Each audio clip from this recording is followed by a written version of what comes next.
play a song that you've heard and loved and play it well, that's how you fall in love with music. Just learning other people's stuff, and then that leads you to writing. It's just the next logical step. I think that a lot of our musicians today, as they start out, they want to skip that first step and they just want to come in and they want to write right away. And they don't have the vocabulary for it yet. They haven't learned the language. So you learn that language by learning other people's songs. I played in rock and roll bands during my college years and everything, and I moved to Atlanta, Georgia, and kind of got burnt out on playing ZZ Top, Allman Brothers, and Leonard Skinner music, and started kind of pursuing my own writing my own songs. So decided to pursue that a little further, and decided to move to Muscle Shoals area, and I've lived in Florence now for 35 years. And but through my career, I've had about 120 songs recorded, and that's probably written 500 or 600. I'm not even sure, exactly 600 maybe. But I've been fortunate and been in the right place a few times to have some songs recorded by Alabama. I had Mac McAnally and I wrote a #1 song called "Old Flame" by Alabama.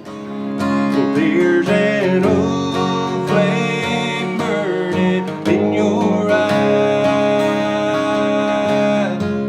Oh, the tears can't drown and makeup can't disguise. That old flame might not be strong, it's been burning longer than any spark I might have started in your eyes. I always start off, majority of the times, writing with an acoustic. And majority of the times it's always like a progression that kind of kicks off the creative side of writing for me. So like I'll start off with some simple progression that I like, and go from there. You know, and it might be a vocal melody that kind of carries it to the next change or whatever comes after that. But it always starts off with the guitar for me.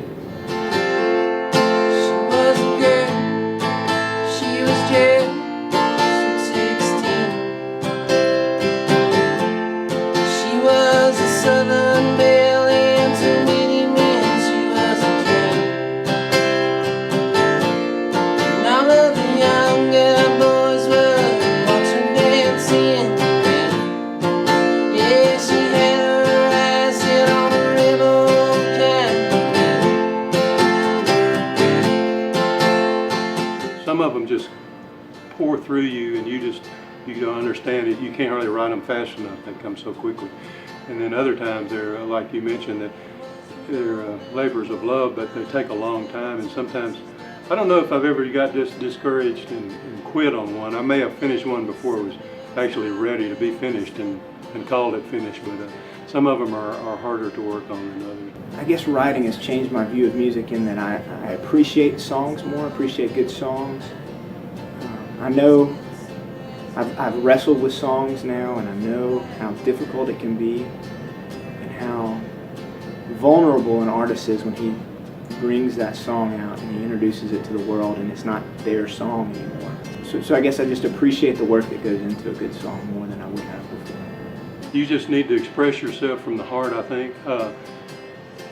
It's such a competitive business, and if you try to sound like somebody else, they usually end up the competition's so great. But if you can be an individualist and do your own thing and don't worry about, you know, what other people might think, I've seen more success come around that way than trying to emulate other writers and everything. So it's all so different. It's, you know, it's in my opinion, it's kind of God-given talent anyway to express yourself creatively.